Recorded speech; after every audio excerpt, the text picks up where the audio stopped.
नमस्कार दोस्तों, स्वागत है आप सबका। एनटीपीसी ग्रीन शेयर के बारे में बात करेंगे, जहां इसका शेयर प्राइस 97 रुपीज पे ट्रेड कर रहा है। हालांकि मंडे के सेशन में 6% से लेके 8% तक की इसमें गिरावट देखी गई, जहां पे प्राइस का लेवल 105 रुपए से टूट के 97 पे आ गया। ये तेज गिरावट क्यों देखी गई, इसके बारे में तो हम डिस्कस करेंगे ही। साथ ही साथ मैं आपको ये बता दूं कि एनटीपीसी ग्रीन पे जो मैंने अपना पिछला वीडियो डाला था, जिसमें शेयर का प्राइस उस समय 130-35 के अराउंड चल रहा था, तभी मैंने ये बात कहा था कि अभी जो एनटीपीसी ग्रीन लिस्ट हुआ है नवंबर के एंड में 2024 में, यहाँ पे बहुत ऐसे बड़े प्रमोटर्स हैं और बहुत बड़े ऐसे शेयर होल्डर्स हैं जिनका लॉक इन पीरियड अगले 3 महीने में मतलब फरवरी के आसपास खत्म होने वाला है। तब इस शेयर प्राइस की जो भी वैल्यू रहेगी, चाहे वो अपने ऑल टाइम हाई 155 रुपीज हो या फिर इसके जो आईपीओ का प्राइस हो वहां पे हो, यहाँ पे जब लॉक इन पीरियड खत्म होता है तब बड़े निवेशक इसमें अपनी शेयर होल्डिंग पैटर्न के हिसाब से सेल करते हैं कि अब ये अपने शेयर प्राइस को मार्केट में सेल करके वहां से प्रॉफिट बुक कर सके।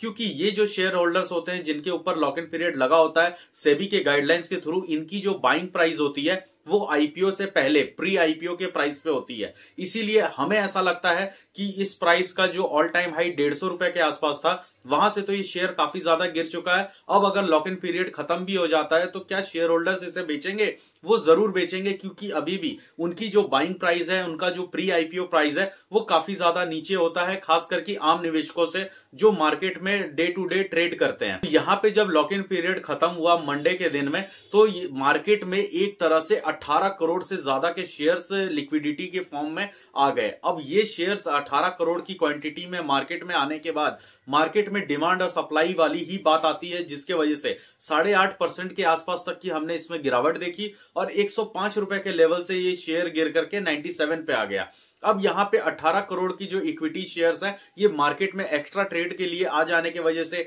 लिक्विडिटी बढ़ जाने की वजह से जो शेयर्स की डिमांड थी वो पूरी नहीं हो पाई और मार्केट में शेयर की प्राइस गिरने लगे। ये सिंपल वे है, लेकिन अभी भी निवेशकों को ये जानकारी रखनी चाहिए, खासकर कि इसके अंदर जो इन्वेस्टमेंट अपने बना के रखा है, कि अभी भी जो इसकी पेरेंट कंपनी है एनटीपीसी, जिसकी ये एनटीपीसी ग्रीन एक सब्सिडरी कंपनी है, तो एनटीपीसी ग्रीन अभी भी इसके मेन प्रमोटर है, जिनके पास 89% का इक्विटी शेयर अभी भी मौजूद है। मतलब आने वाले समय में हम ये भी देख सकते हैं कि जो अदर इन्वेस्टर जिनका लॉक इन पीरियड खत्म हुआ है, उसके बाद भी जो इसकी पेरेंट कंपनी है उसके पास 89% तक का इक्विटी शेयर्स मौजूद है, जहां पे अभी भी इनको मतलब एक तरीके से 14%, 75% का मिनिमम शेयर होल्डिंग पैटर्न रखना पड़ता है हर एक पेरेंट कंपनी को। वहां से 14% की इक्विटी ज्यादा है एनटीपीसी की तरफ, जो कि आने वाले साल दर साल हमें समय में ये देखने को जरूर मिलेगा कि सेबी के गाइडलाइंस के वजह से एनटीपीसी के ऊपर प्रेशर बनेगा, जहां पे उन्हें अपनी एक्स्ट्रा 14% की जो इक्विटीज है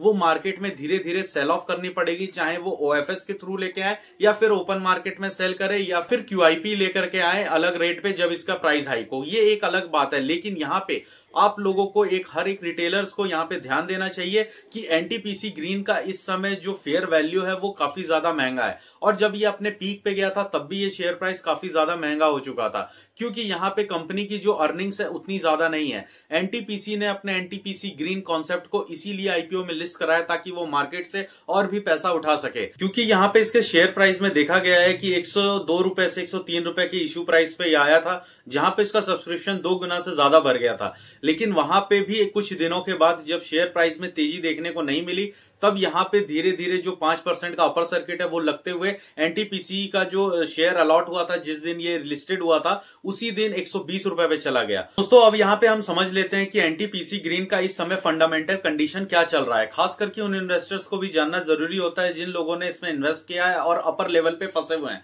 और जो लोग इसमें इन्वेस्ट करने का एक मूड बना रहे हैं कि अब ये जो शेयर प्राइस है ये 100 रुपीज से नीचे आ गया है, काफी ज्यादा अट्रैक्टिव दिख रहा है और एनटीपीसी जैसा बड़े कंपनी का नाम इससे जुड़ा हुआ है। लेकिन ये कुछ भी है तो है इसकी सब्सिडरी कंपनी, और कंपनी को शेयर मार्केट कभी भी रेटिंग करता है तो उसके अर्निंग्स के, उसके रेवेन्यू के और फंडामेंटल्स जो होते हैं उसके हिसाब से उसको रिव्यू करता है। आप यहाँ पे समझिए कि अगर शॉर्ट टर्म बेसिस पे एनटीपीसी हो, चाहे ओला जैसी कंपनी हो, बजाज हाउसिंग जैसी कंपनी हो, या फिर कोई भी ऐसी कंपनी जिसका प्राइस एक अट्रैक्टिव रेट पे आपको दिखता है, तो वहां पे शॉर्ट टर्म बेसिस पे 10, 15, 20% का गेन चढ़ते हुए मार्केट के साथ जरूर मिलेगा। लेकिन एक लॉन्ग टर्म इन्वेस्टर जो इसमें में लॉन्ग टर्म अर्निंग्स और लॉन्ग टर्म गेन के साथ एक कंपनी के फंडामेंटल और बिजनेस के साथ जुड़ना चाहता है और ये देखना चाहता है कि मैं लॉन्ग टर्म इन्वेस्टमेंट इस कंपनी में बना के रखूं कि नहीं, इसके लिए आपको बहुत जरूरी हो जाता है कि आप कंपनी के फंडामेंटल और खास करके बेसिक डिटेल्स पे जरूर ध्यान दें। यहाँ पे कंपनी का जो मार्केट कैप है वो 82,000 करोड़ का है, जो कि बहुत ज्यादा ओवर वैल्यूड है।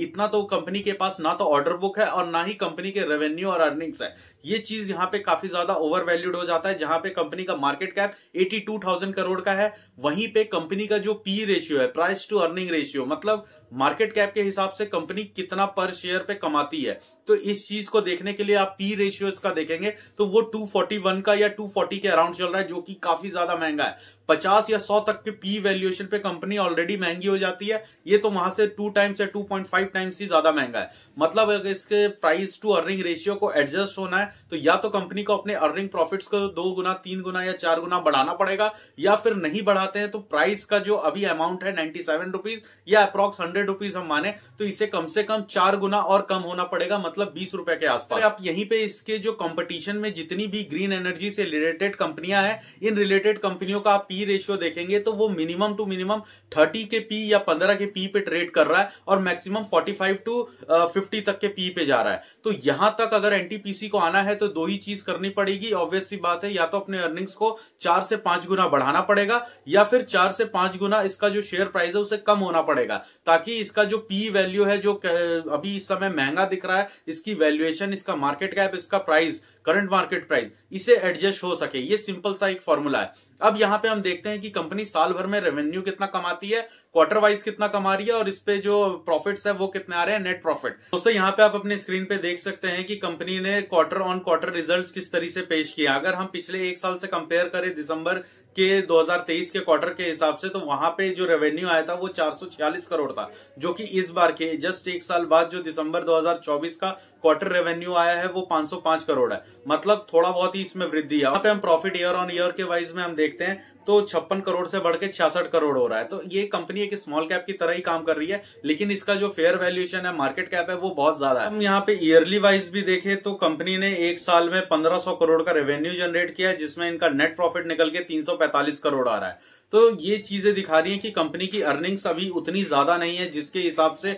अभी इस समय वैल्यूएशन इसकी चल रही है। यहाँ पे अगर आप इसके कैश ऑपरेटिंग मार्जिन को भी देखेंगे तो वो 1500 करोड़ के आसपास चल रहा है, वो भी पिछले साल का इनके पास कैश है, जो कि इस साल 2025 के अप्रैल के बाद पूरे एक साल में इनके पास नया कैश फ्लो क्या आया है वो इसमें दिखाई देगा। अगर हम इस पुराने कैश फ्लो को भी 30 टाइम्स भी अगर एक्स करके देखें या 30 गुना बढ़ा के भी देखें तो इसका मार्केट कैप जो जस्टिफाई कर रहा है अभी वो 45 से 50 हजार करोड़ का कर रहा है। तो ऑब्वियस सी बात है कि इस समय भी जो शेयर प्राइस है लॉन्ग टर्म इन्वेस्टमेंट के हिसाब से काफी ज्यादा अनफेयर वैल्यू पे है और काफी ज्यादा एक्सपेंसिव वैल्यू पे है। तो ये चीजें दिखा रही है कि एनटीपीसी ग्रीन का जो शेयर है वो इन्वेस्टमेंट करने लायक आपके लिए बनता है कि नहीं बनता है। ये रहे फंडामेंटल और टेक्निकल रीजन। दोस्तों ये तो रहा एनटीपीसी ग्रीन के बारे में, क्यों इसका शेयर प्राइस गिर रहा है और आगे क्या इसमें इनिशिएटिव कदम उठाने चाहिए इन्वेस्टर्स को। तो दोस्तों अगर आपको ये इन्फॉर्मेशन अच्छी लगी, ये वीडियो अच्छा लगा तो आप इसे लाइक करें, चैनल को सब्सक्राइब करें दोस्तों, ताकि आगे और भी इन्फॉर्मेटिव न्यूज आपके पास तक आ सके। नमस्कार दोस्तों।